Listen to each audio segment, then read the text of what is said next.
Stephen A. Smith wants Pat McAfee-type deal to stay at ESPN in latest contract twist. ESPN has made its pitch to keep Stephen A. Smith, but the First Take personality has a different contract in mind.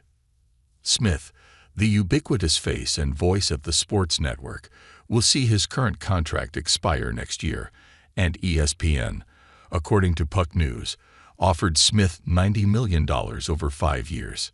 And now, according to the outlet, Smith covets the deal Pat McAfee's production company got: $25 million a year to have his show televised on ESPN.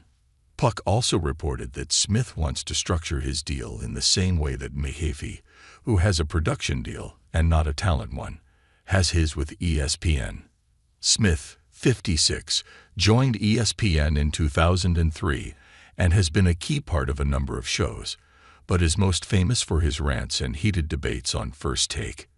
He also has his own podcast, The Stephen A. Smith Show, which is outside of the ESPN umbrella, and he discusses a whole range of issues, including politics.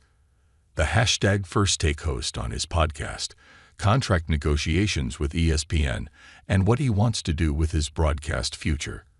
Really interesting conversation. pic.twitter.com/m1flucurrent. Rich Eisen Show, at Rich Eisen Show, June 24, 2024. That's something he acknowledged on Monday on The Rich Eisen Show, discussing how he was okay with ESPN keeping sports at the forefront of the behemoth's coverage, despite the fact he enjoys talking about the political climate in the country and enjoys shows like Last Week Tonight and The Daily Show. "I like talking politics. I like talking about some of the political issues that are percolating and are permeating throughout our society and beyond," Smith said. "That stuff does not scare me. Certainly, it's a dangerous platform at times. I understand that, particularly in the climate that we live in, but I also like to be that renegade. And I've often said this, I don't knock ESPN and Jimmy Pitaro for doing this one bit," Smith continued.